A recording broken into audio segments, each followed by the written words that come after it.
You're listening to Snippets from the Summit with your host, Scot McKay. Oh, how's it going, gentlemen? My name is Scot McKay, and you are tuned into another Snippet from the Summit as part of the Mountaintop podcast from X&Y Communications. Today, I want to talk about something that, in general, comes up quite a lot when we're talking about men's dating and relationship advice, but maybe not so much this particular aspect of it. The title of this episode, of course, is the somewhat cryptic 90-10, and what I'm referring to is a 90% 10% ratio. If I was going to get really technical, the better name for this particular episode would probably have been 95-5, and here's why.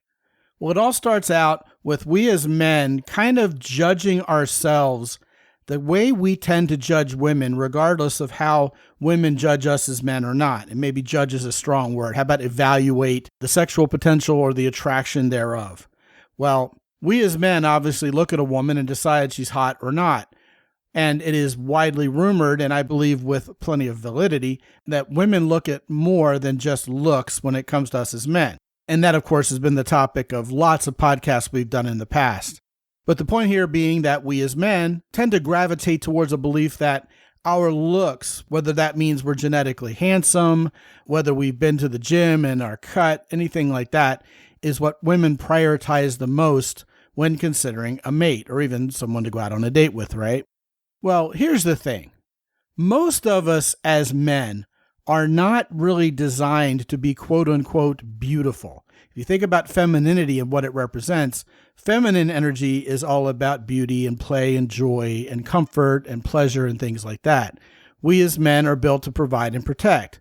So when you really shake it out in real life, we may be biased in terms of our selectivity, in terms of who we notice or whatever. For example, we may say, every single woman in this entire grocery store is incredibly hot, when really we're ignoring about 70 or 80% of the women we're looking at, and only about 20 or 30% of them are attractive to us at best. Well, when it comes to us as men and our actual physical attractiveness, I would say 90% of us are pretty much normal dudes.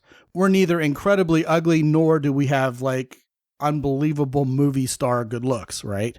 And hence the title of this podcast, 90-10. 90% of us guys are in the middle. And that leaves 10%. Now, of the 10%, I would roughly guesstimate that 5% of us as men are really incredibly gorgeous male human beings who would catch the eye of a woman and have her say to herself, wow, that guy is just incredibly handsome. And the other 5% of us, for better or worse, look like we've been hit with an ugly stick. So why am I telling you this? Well, first of all, if you think that only 10% of all men out there will ever be successful with a woman, specifically because they're good looking, I want you to guess again. That is a meme. That's an old wives' tale that's propagated by men who are very cynical and perhaps angry at women for whatever reason because they feel like they've been rejected by modos, members of the other sex, right? Well, here's the wrench I want to throw in the works today. All right, let's take all of us who are 90%ers and consider ourselves, on an even playing field. We could do the self-work necessary to know how to flirt, to be confident, to be the kind of men who are charismatic and charming, like I talked about in my most recent masterclass, and that will indeed give us a tremendous leg up when it comes to attracting women. Another factor there, of course, is being masculine, understanding how masculinity and femininity work, and knowing how to be a provider and a protector and making women feel safe and comfortable. Humor, the art of making women laugh, is a superpower. We all know these are legitimate X factors that we can cultivate. They're all about mindset and learned skill, right? So that we in the 90% can do better with women than guys who have not given due diligence to such self-work, right? Well, let's talk about the other 10%. Okay. In my travels as a dating and relationship coach, which is over 19 years now, here's what I have found out over and over and over again. First of all, if you are in that bottom 5%, if you've been hit with an ugly stick, the more due diligence you give to being confident, to being charming, to being funny, to being charismatic, the more likely women are going to credit that to you as something amazingly attractive. Because, hey, you don't have the genetic gifts, but you really, really shine in all those other areas. Somewhat ironically, a guy who shines in all those areas we've talked about that are attractive to women will shine even brighter if he's not necessarily physically attractive. Now, if you're doubting me, you see examples of this all the time. Just look around. You'll see, for example, Marines who have come back from active combat duty with burn scars on their face. You'll see guys who aren't all that tall. You'll see guys who are a little bit nerdy. You'll see guys who have a big nose, but when they're confident and when they show signs that they have overcome obstacles, then women credit to them almost a superlative level of virtue in the attractiveness department. If you know who Nick Vujicic is, he's a man who was unfortunately born without arms and legs, but he's so amazingly confident, charming, and charismatic that women love him. I mean, he's got a beautiful wife, last I checked. Sean Stevenson was another example of a guy who, in terms of his looks, was certainly no Hollywood stunner, but indeed ended up having a wonderful wife who adored him after years of being attractive to women for the reasons we've already discussed. If you're willing to see these examples, they're out there, gentlemen, okay? Now, let's talk about the curious case of the 5% or so of guys who really are genetically gifted. Here's the thing about those guys. When a guy is really a pretty boy, when he's really handsome, a lot of women, and I've noticed especially the attractive, sexy women, are really wary of that guy. They stereotype him as a douchebag who's going to be kind of narcissistic and all out for himself, and women roll their eyes instinctively at that guy without even giving him a chance. So hold on a second.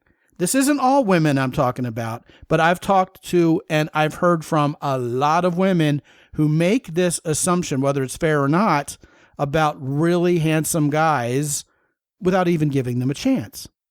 So put 2 and 2 together here, and you're talking about that top 5% of guys who we all wish we could be like, or most of us wish we could be like, because they're so darn handsome and genetically gifted.